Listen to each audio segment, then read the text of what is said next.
Hello mga ka-Empress, since nakita ko meron Mercury retrograde this coming month, so timeless pa rin to kung it means if kung kailan mo lang ma-receive, then dun magte-take effect para sa'yo, okay?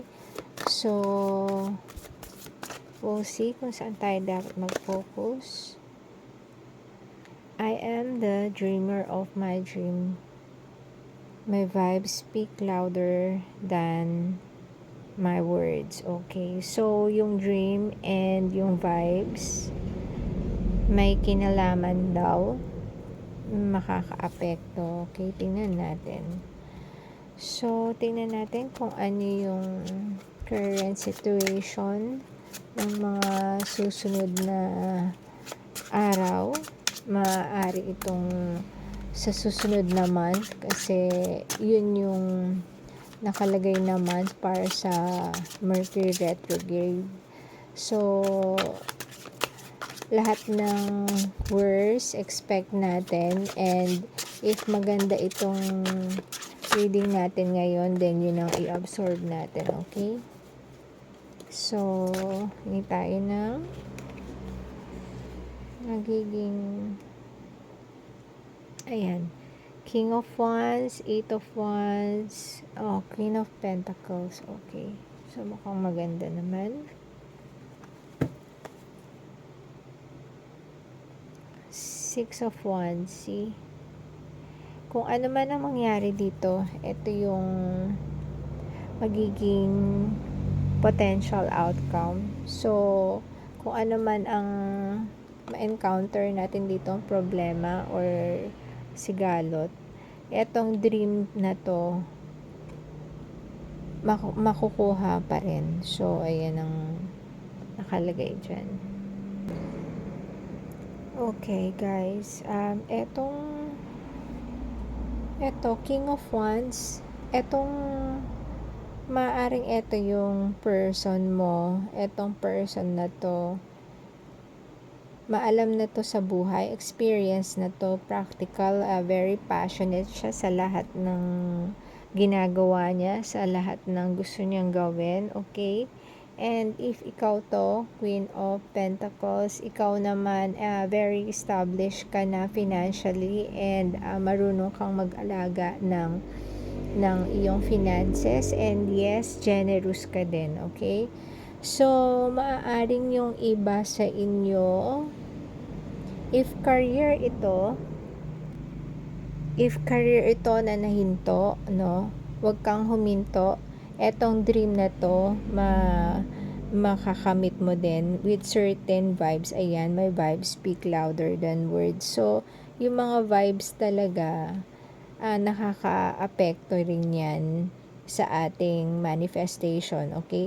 So, yung mga iba sa inyo, eto, kung ano yung mga nahinto dati, maaaring nahinto ka mag-work, eto, this time, magkakaroon ka na ng open communication with maaaring sa mga dating katrabaho mo, ganyan, or maaaring mag-apply ka na ulit, parang nagkaroon ka ng realization sa mga nangyari, gusto mo na magtrabaho, parang nagkaroon ka, tingin ko, ng goal, maaaring mas gusto mo nang tumulong. Dati sa'yo sapat na kung ano lang yung meron ka, pero sa ngayon parang mas nagpupursue ka para naman makatulong.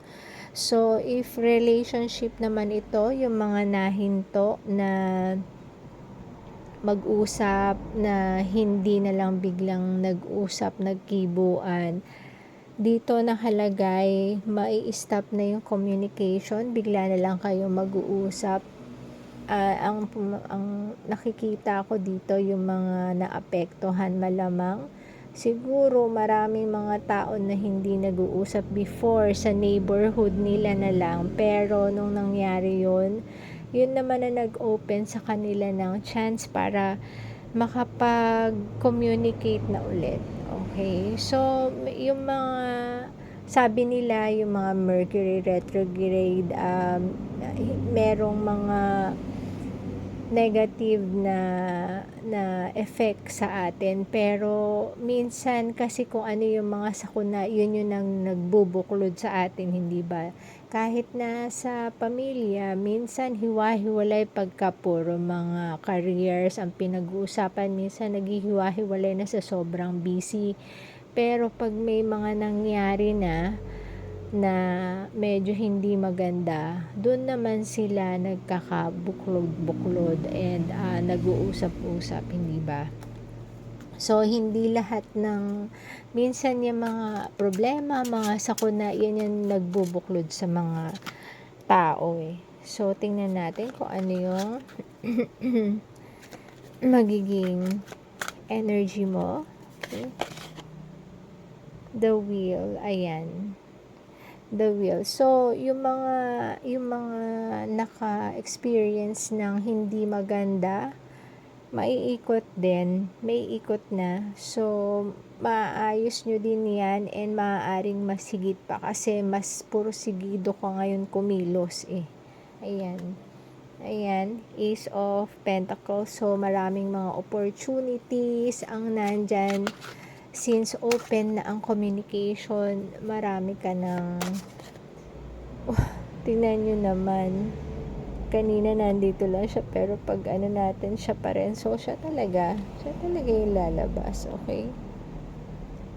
Minsan nagugulat din ako sa mga cards na ito. Ayan, Justice. So excuse me, etong Justice card, yung iba sa inyo maaaring may mga usapin na mapag-uusapan na. Yung iba sa inyo may mga legalities na pwede ng pag-usapan, open na ulit. Maaaring dati hindi kayo nag-uusap na itong ano mo, pero sa na-experience nyo na parang life and death situation kasi yung nangyari dyan eh, lalo na sa NCR, diba? So, maaaring mag-usap. Maaari naman ito, yung mga iba, yung mga nasiraan, ang daming nasiraan ng mga sasakyan. Pwedeng, ito naman yung kanilang pagkakaabalahan. Okay. So, ito, may mga opportunities bago na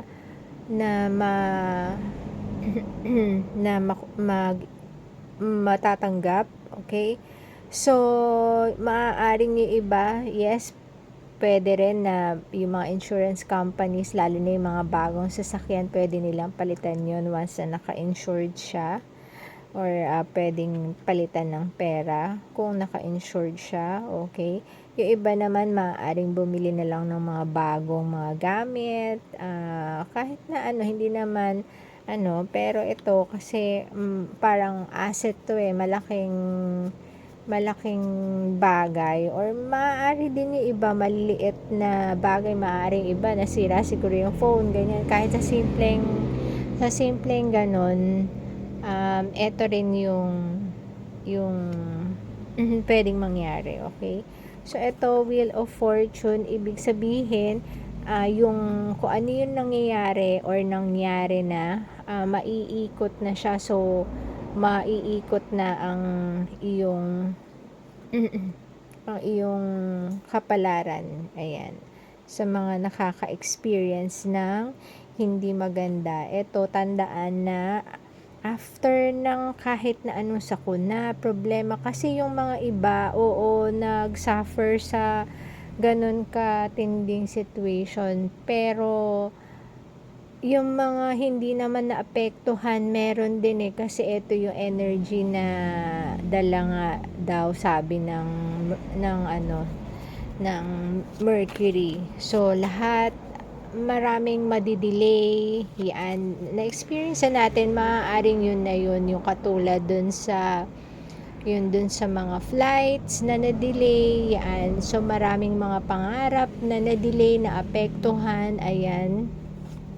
So, parang eto, maganda yung ating reading, parang ma-overcome na natin eh, unti-unti, dahil ito Basta kasi may communication, ibig sabihin open na yung lahat sa magandang possibilities, kasi mahirap yung hindi nakikipag-communicate. And even sa relationship, eto nakalagay dito, if relationship ito, kasi may king and queen dito, maaring yung iba naman, maaring nag-undergo ng separation, maybe divorce, ayan. So maaring mag-communicate na sila and pwede na nilang ma-achieve kung ano yung gusto nilang ma-achieve, pwede din. So maganda itong reading na to, very positive. So sana ma-absorb ninyo, ano. So mag-pray lang, okay? So eto, clarify nga natin itong King of Wands, okay? Clarify natin si King of Wands, okay? So si King of Wands, maaaring iba sa inyo, siya yung umiwas before, ayan. So parang may mga addiction, maaring ayan, meron siyang, yung iba sa inyo, maaring meron siyang nabuntis o na-discover nyo na may anak pala sa iba. So umiwas na lang siya dahil nasaktan ka niya, okay? Relationship. Or yung iba naman sa inyo, umiwas siya. Pwede rin naman kasi baka nagkaroon siya ng work sa iba, okay? So hindi lang naman doon.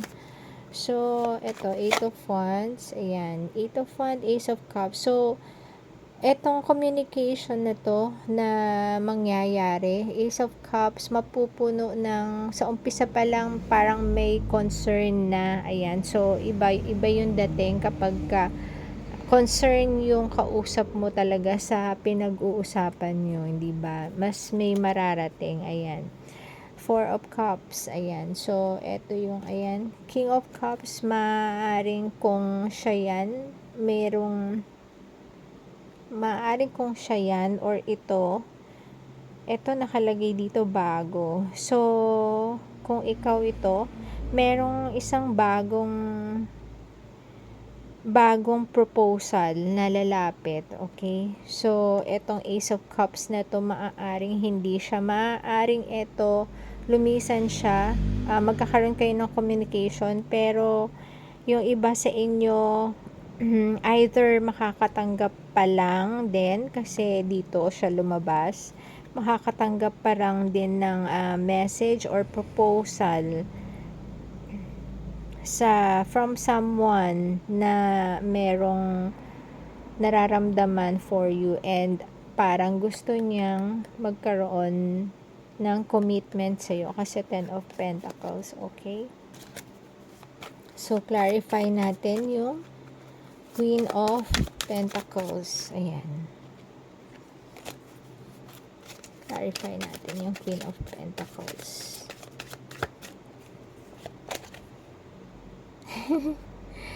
Queen of Pentacles clarified by Queen of Pentacles. Talaga naman, di ba? Ayan, Page of Wands. Okay. So, meron kang ma-receive very passionate, maybe tawag, ganyan. Knight of Swords. Okay. 7 of Swords. Maaaring ito, medyo ininis ka before, okay? Medyo ininis ka before, ngayon magpaparamdam na naman, pero wala kang pake, kasi very confident ka sa iyong status ngayon, kung ano man to, hindi ka magpapatinog sa kulit netong taong to, okay? Hindi natin alam kung siya, pero wala kang care, basta ikaw busy ka lang sa iyong work, ayan. Alam mo kung ano yung iyong ginagawa. Wala kang time na pumansin sa mga ganitong petty conversations, okay? Unless, eto nga yun, nangungulit talaga. So, clarify natin tong the Wheel. Nine of Swords. So, etong maaaring ito yung ex mo or dating mong na nag-iisip ka, halos eto na yung tao na parang nakapag nakapagpa-depress sa'yo mentally and emotionally. Ayan. So, eto na yung iikot na. So, maaaring nagising ka na. Maaaring nakita mo yung nangyari ng recent na hindi magandang pangyayari and nagising ka dahil doon, and ngayon meron ka na ulit vibes na kumilos dahil kailangan ka ng pamilya mo. Ayan, yung dati mo tuloy pangarap na gising. Ayan. So, yes, ayan, malakas ka na ngayon and ang habol mo na is yung happiness mo. So, wala ka nang pakialam sa kanya. Nagde-detach ka na sa kanya. Ayan, Wheel of Fortune. So, mababago na yung iyong kapalaran tungkol sa pag-ibig. Ngayon, mas matalino ka na, hindi ka na padalos-dalos. Yan ang gustong ipakita sa iyo ng Wheel of Fortune. Na lahat, may realization kang nangyari, malalim na realization. Maaaring isa ka sa mga naapektuhan. Kasi kahit naman nangyari sa kanila yung pagbahana yan, hindi mabubura yung mga experiences nila from their past relationships. Maaaring mas magiging forgiving sila, mas makakapagpatawad sila. Depende sa sitwasyon. Pero nagkaroon sila ng time na makapag-isip-isip kung alin ba talaga ang mahalaga, yung pagmumukmok nila dun sa taong wala na or yung future nila na may nakaasa pa sa kanilang pamilya. Ayan. At yung iba nga nakita natin mukhang may anak pa. Ayan. Ace of Pentacles and the Devil. Okay. So, etong Ace of Pentacles, ayan. So, eto na naman, may justice, may judgment. Three of Wands. So, kung ano yung iniintay mo dati, ayan, maaaring naghihintay ka, ayan, ng kasagutan. Dun sa ex mo, siguro malamang nag-ghost, yan. So, naghihintay ka ng clarity or maaaring may nagawa siya pero hindi siya nagpaliwanag yung iba sa inyo. So, naghihintay ka, ayan. Judgment. So, matagal mo na tong iniintay, naninimbang ka kung alam mong mali siya. Pero ano ba ang saysay kung tama siya o mali, 'di ba? Dahil yung pag-iisip mo naapektuhan na yung sarili mo, yung pangarap mo naapektuhan na, ayan. Marami kang mga opportunities na napalagpas dahil sa pag-iisip dito sa tao na to. So, ayan, kaya dito pa lang na-realize mo na may mga bagay na nagpa-realize sa'yo na may mas mahalaga pa palang dapat pagtuunan ng pansin, okay? So, clarify natin itong Justice, Libra energy. Maaaring iba sa inyo dealing with Libra. Ayan, Four of Wands, okay? So, kung ano man yung mga legalities na hinaharap nyo ngayon sa mga nakakapanood ngayon, eto, magiging positive yung result nito kung ano man tong legalities na ito, okay? So, congratulations sa inyo. Ayan, the World. So, eto, eto yung bubuo ng mundo nyo, yung mga iniisip. Syempre, hindi naman madali. Pagka may mga iniisip ka, magagrant ba yung iyong request sa mga judge? Ayan. So, yes, magagrant siya. Ito, the World.